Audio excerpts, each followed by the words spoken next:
So first one I'm looking at is Casey's. I'm going to look at her because her tiger, the way that it is, her video, real quick. Yeah, the MP4.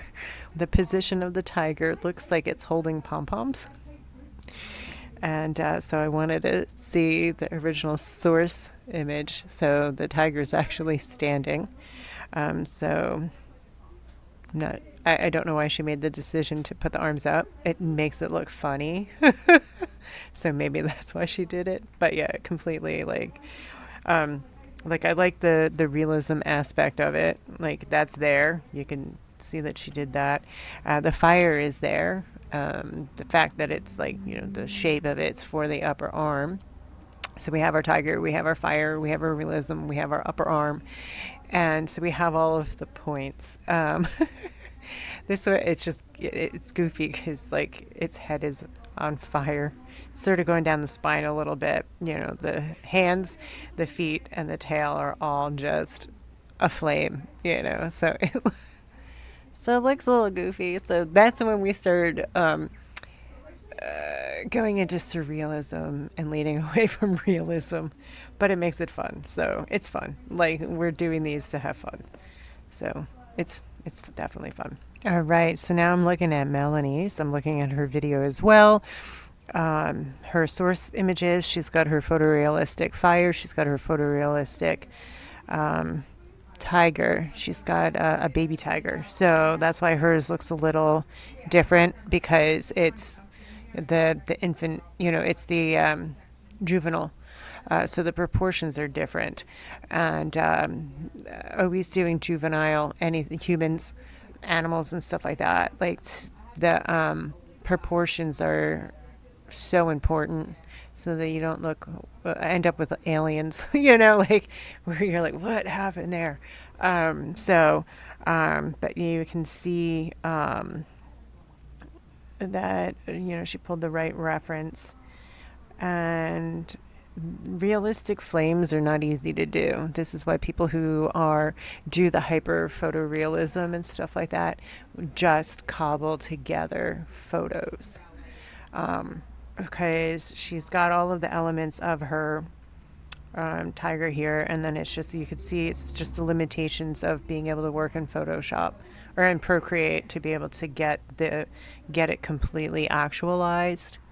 And then the flames are not realistic, but they're not easy to draw with, so then that's why these people are taking the photos and replicating the photos. So, but I like the pose of the tiger. Like it would fit nice on an upper arm. And even just like where she's got the flames or where you would want to see the flames. I think I would bring maybe a little like sort of like in front to then around and stuff like that, just sort of to hug it maybe a little bit more. But otherwise than that, like, I think it's good. I like it. Rich did exactly what I said I was going to do. Because we were talking about it and sitting in the back one day, just like, oh my God, what are you going to do? And I was like, I'm finding pictures and going from there, and I told him that that's what the hyper-realistic, photorealistic people are doing. You're going to see that. So that's exactly what he did. So then he found his source images and then just took away what wasn't needed. And then also was developing his contrast as well.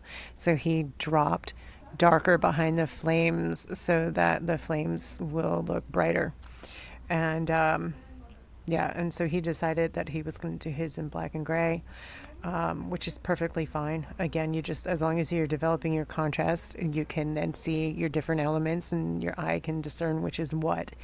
I think because it does fit nicely to the arm, I'm just wondering like how the tops of those flames would just look as it wraps around actually in the 3D.